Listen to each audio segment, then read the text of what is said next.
Fireblood by T.J.E. Hostetter. The year is 2096. The many neon lights of Bednox City lit up the night as cars drove or flew around and people walked through the streets. Flying through the skies on his hovercycle was a silver-haired male with dark eyes. He landed outside a large club with a bright blue sign that read, "The Blue Fire." The silver-haired man climbed off his bike and straightened his jacket and scarf, both of which had glowing neon symbols of a dragon on them. He walked inside as his bike flew away automatically. The club was rather quiet tonight, with its neon blue floors and magical lanterns floating and giving off neon flames for lighting. He walked past the bar while a female bartender was cleaning glasses. "Hey, Chrome," she said. "Hey, Cherry. Want your usual?" "Later," he responded. "I've got some business to do." "Okay," said Cherry. "Go get him, Rainbow Boy." Chrome rolled his eyes at the nickname as he walked. He went down a short hallway where a bouncer was guarding a door. Chrome walked up and slowly ran a hand down his face, revealing what looked like a tattooed claw mark around his eye. The bouncer let him in, and the tattoo faded away, as if nothing had happened. The next room was a more private room, with a line of cushioned chairs on the walls, a beer wall, and some monitors. Watching TV was a man and a woman who wore similar jackets and scarves to Chrome. "Well, look who it is," said the man. "The legendary Chroma Fire Dragon himself." "Good to see you too, Ace," responded Chrome. "You too, Spring." "How have you been?" she asked. "I heard you upgraded your arm," said Ace, as he noticed his left hand was pitch black and rather smooth. "Model 4, said Chrome. "Stronger, smoother." He then lit up a color-changing flame in his hand, and channels my many-colored fires better than ever. "Why did you leave it open?" asked Ace. "Because last time I had synthetic skin, it itched constantly," said Chrome, as he closed his hand, smothering the flame. "So what's your girlfriend going to say about you running around with a black hand?" joked Ace. "She doesn't care." "How is Nari doing?" asked Spring. "I'm going to ask her to leave that apartment," said Chrome. "I'm convinced her landlord died 200 years ago and came back from the dead just to spread pain and misery." "What's stopping you from putting him back in the grave then?" laughed Ace. "Probably because you three are all firebloods and not some common thugs." Chrome turned around to see another man walking in behind him. "Lord, good to see you," he responded. "Glad you came so soon, Chrome." Lord was an older man, old enough to just remember the time before magic was scientifically discovered, or even before Disney and the other mega corporations controlled this region of the world. "Boss," said Ace, "what's up?" "I've got a mission for Chrome here," said Lord. "We're gonna need some privacy." "You got it, boss," said Spring. The two stood up and exited the room, while Lord poured himself a drink from the beer wall. "What do you need?" asked Chrome. Lord took a long drink before he responded. "Okay, first," he started. "This is a weird one, because the woman who gave me this mission was wearing a black robe and spoke like one of those street gypsies. But she paid up front and even promised more money when it was done, so we need to at least look into it." "What's the job?" asked Chrome. Lord responded with pulling out a small chip and handing it to Chrome. Chrome inserted it into a port in the back of his head, sending information into his synthetic left eye for him to see. "Eastern side of the city, there is a corporate warehouse owned and operated by Next Gen Tech," said Lord. "Next Gen? Boss, you know I don't like getting involved with the big black suits," said Chrome. "Nothing ever good comes from it." "Well, here's where it gets really weird," said Lord. "The warehouse has been secretly doubling as something else, and I don't even think the suits even are aware of this." The Snake Gang has been secretly using it as a hideout for probably the past year. That is weird, said Chrome. I thought the snakes preferred magic and alchemy over technology. Why would they be hiding in a place like this? It's unknown, said Lord. I'm sure it's not for any possible tech that the suits could be storing there. However, according to the woman, they've been hiding something there. Some kind of artifact called the Sign of the Serpent. The mission is simple. Get in, sneak past the snakes, and steal it. All the information about the vault and how to get in is on that drive. I see it, said Chrome. Should be easy enough. Also, I'm going to have you plant something, said Lord. They've been at odds with the snakes for 6 months now, so I'm hoping it will lead them away from us. Good. I hate those bastards, said Chrome as he took the drive out of his head. Bunch of dumb freaks. Oh, I know, said Lord. So look over the mission. Have any questions, just ask me. She wants the artifact within 72 hours. Got it? Yes, my lord. Good, said Lord. Lord reached up and revealed the same claw tattoo on his face, looking Chrome in the eye. May the power of the dragon guide you. Chrome revealed his tattoo back at Lord. You as well, my teacher. 24 hours later. Chrome was flying over the city, following the directions he had been given, trying to call Nari. It wasn't long before Nari's face appeared in his left eye. She was of Korean descent, and she had a face that Chrome loved to see. Hey, she said. Hey, dear, said Chrome. How's your day going? Very good, actually, she said. Got to help some very nice people today at the hospital. They said I made their stay feel a bit more comfortable. That's awesome, said Chrome. I'm glad. I did have to stay kind of late, but that's a blessing because Mr. Jameson was in a bad mood back home. Yeah, about that, said Chrome. Nari, I want to talk to you about that. About what?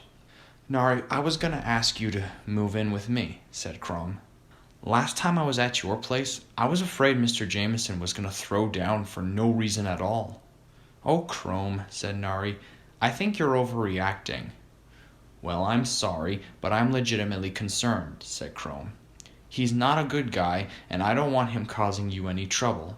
He knows you're a good person, and he'll take advantage of that given the chance. But you're just going to open your doors to me like that? Asked Nari. You don't have much room at your place. We've been together for almost 3 years, and I can make room, said Chrome. You're totally serious? Yes, said Chrome. Look, would you at least maybe think about it? All right, I'll think about it. Thank you, said Chrome. I'll try to contact you tomorrow and we can talk about it more. What are you doing? Asked Nari. I'm picking up something for my boss, said Chrome. Okay, said Nari. Have a good rest of your day. Love you. Love you too. He hung up and Chrome kept flying. Within time, he came to his landing spot. He didn't want to park too close to the building to avoid drawing any attention. He climbed off his cycle and stuck the drive back in his head. The information appeared in his vision again. He pulled his scarf over his mouth.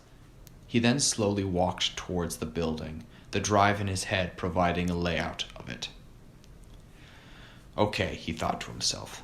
Let's practice with the different fires quick for this new arm. He raised his left hand and summoned up different colored flames, cycling through each one. Multicolored, default, well-rounded. Red, super hot, good for burning and melting. Blue, has more of a push to it, good for defense and enhancing physical needs. Yellow, fast and agile. Green, used for healing. Orange, used to form objects and weapons. Purple, more versatile, mostly used to reach for things. Black, totally silent, whenever I need to be quiet. Looks like the new arm is working with all of them. Well, here I go. He followed the map to a certain spot behind the building before he jumped up. Out of his back spread a pair of wings made of black fire that thrusted him upward. He landed on the roof and walked towards a vent. He reached his hand out, unleashing a stream of neon red fire out of his fingers, melting away the vent covering. Once the cover was gone, he climbed through it and slid down. He had to melt through another section of the vent system and landed on top of a platform close to the scaffolding of the ceiling. He looked down over the layout, but all he saw were the endless supply of crates of all different shapes and sizes, forming what could be a maze. While he could not see anyone, he could hear faint sounds. He looked down under to where one of the sounds was coming from, and he saw a being composed of what looked like ash and clay. Golems, he said to himself. Not surprised the snakes would use security like that. Quickly acting, he lit his left hand up with blue flame, jumped off the platform, and landed on the golem. He rammed his blue fire-covered hand into its chest and quickly ripped out its heartstone, shattering it in his fist. The golem crumbled into dust, and Chrome ran off, following the layout in his eye. He walked very slowly, making as little noise as possible. He came to a corner and peered his head around. He saw 6 men talking in what he could only describe as robes and 3 more golems around them. After a moment, the robed men walked away, taking 2 golems with them. The other one walked down a different path, and Chrome followed it. Again, he snuck up and ripped out the golem's heartstone, then continued following the layout. He took another turn, then another, before he came to a particular crate up against the wall. It was black like all the rest. However, it had the symbol of a snake carved onto the side. Let's see, he thought, looking at the information in the drive. He reached over and slowly turned the symbol, almost like a doorknob, and the crate opened, revealing a large door leading into the vault. Looking at the edging, the vault had been carved into the wall. How the hell did the snakes carve out the wall and put a vault in there without the black suits knowing? Asked Chrome as he took the drive out of his head and inserted it into the vault door. Oh, who knows with these freaks? Maybe it just used to be a janitor's closet or something. The drive started hacking into the door, and soon enough it unlocked. Chrome reached into his jacket and pulled out a metal wolf necklace, a symbol of the Volk gang. He placed it on the handle and opened the door. The vault contained several random artifacts, but in the center was one Chrome remembered from the device. It looked like a brown stone with a red symbol carved that matched the one on the fake crate. "This is the sign of the serpents?" asked Chrome as he reached out to grab it. "Is this some kind of ruin? What's so special about this piece of—" As his hand gripped the sign, suddenly his mind was filled with a horrifying vision. Everything was blood red, making it almost impossible to make out what he was even seeing, as symbols, images, words, and other objects flashed before his eyes. Then he caught sight of a terrifying reptilian creature which was just too much to take. Chrome opened his eyes in a panic, finding himself on the floor. The sign was still in his hand. He panted as he climbed to his feet. He checked the time in his synthetic eye. What felt like hours of things he could not understand was actually less than a minute of time. He took slow breaths, trying to calm down. He slid the sign into his jacket, closed the door, removed the drive, and closed the fake crate. What in the name of God was that? He asked himself as he slid the drive back into his head.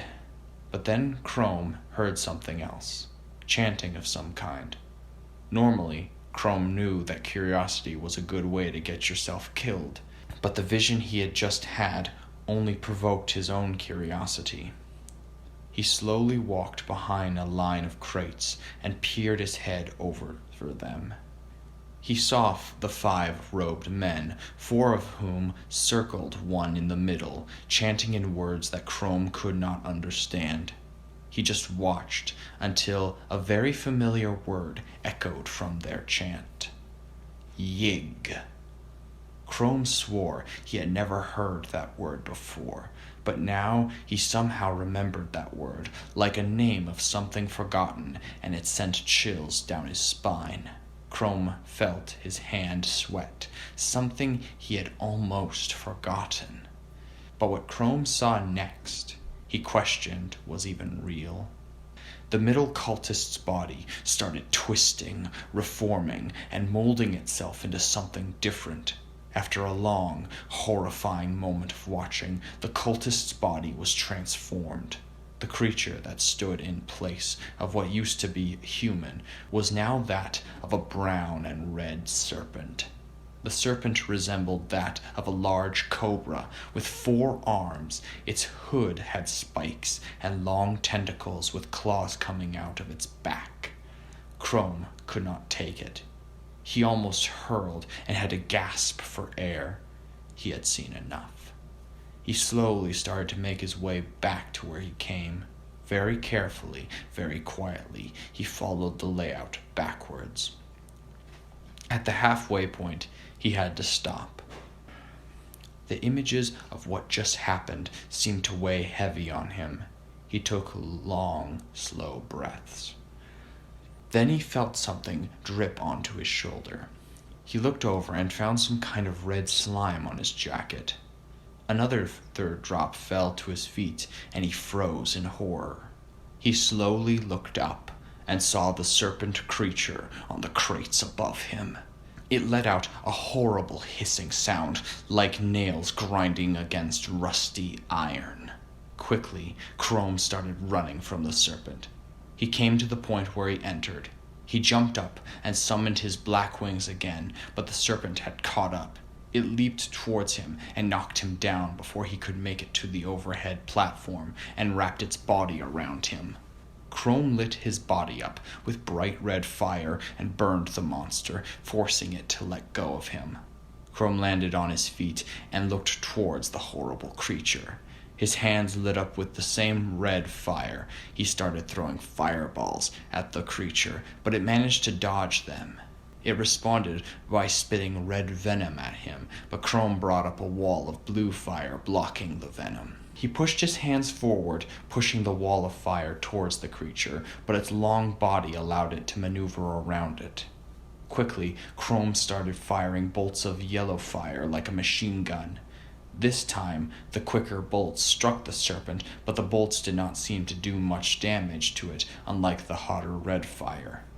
The creature lashed out with its claws and struck Chrome in the chest. Chrome had to stop himself from yelling in pain. He backed away as the creature hissed at him, but this time it hissed a word at him, and not just any kind of word. It was a name Chrome knew too well, a name he wanted to forget. The serpent hissed the name Gabriel into the air. Chrome's face lit up with great fear. It knew his name, his real name, something no one knew, not even the woman he loved knew. And this creature, who he had never seen, knew his name. He panted for a moment, summoning green fire and pressing it against the scratches, which caused them to heal, but not painlessly. He paused, closing his eyes, forcing himself to focus. In a brief moment, everything went silent. His heartbeat growing louder and louder. He thought about the woman he loved, Nari, the woman he loved more than himself, loved more than anything. And he thought about how he wanted to see her again. May the power of the dragon guide me. As the serpent was getting ready to attack again, Chrome lit up with a multitude of colors. Looking up, his right eye was now glowing like a bright topaz, and was that of a dragon's. His body slowly started to become covered with a layer of black scales with a chromatic hue to it, forming what looked like armor. As the serpent lashed its tentacles, Chrome jumped back faster than ever. Out of thin air, he drew a large sword made of orange fire. Chrome summoned a pair of yellow wings and charged at the serpent. He carved away at the serpent's tentacles as it tried to strike him. With a great swing of his sword, he cleaved the serpent down the middle, cutting it in half. The serpent fell to the ground, burning, dead. Chrome gasped for air as his sword faded away. Suddenly, he heard people coming. "Shit," he said. He quickly shifted his wings to black and jumped up, flying through the hole in the vents where he had came in. He clawed his way out of the vents almost like a wild animal and off of the roof of the building. He glided with his wings and summoned his hover bike to him. He landed on it, his armor shrank away, and he took off flying as fast as he could. Chrome took a large breath of air, taking his scarf off his mouth as he flew away. He had not seen anyone spy him, so he had reason to believe that he had not been seen by anyone except the serpent, or so he hoped. He reached up and pulled the chip out of his head and stuffed it in his jacket. Using his left eye, he called Lord. "Lord here. Boss, I got it. I got it." "Are you okay?" asked Lord. "You sound out of breath. Did something happen?" "Yes," said Chrome. "Things didn't exactly go smoothly." "You weren't seen, were you?" "No," said Chrome. But boss, who gave you this mission?" "She didn't give me a name," said Lord. "She told me that once we have the artifact, that it should be delivered to a designated address." "Lord, I want that address," said Chrome. "I'm going to deliver this thing." "What? Why? Chrome, what happened?" "I'll tell you everything after I get some answers," said Chrome. "All I know is that something is going down, and I need to know what's going on." "Okay," said Lord. "I'll send you the address now." "Thank you, Lord," said Chrome. "I'll contact you as soon as I can. Chroma Fire Dragon out." He hung up as the address came into his vision. This woman better have answers.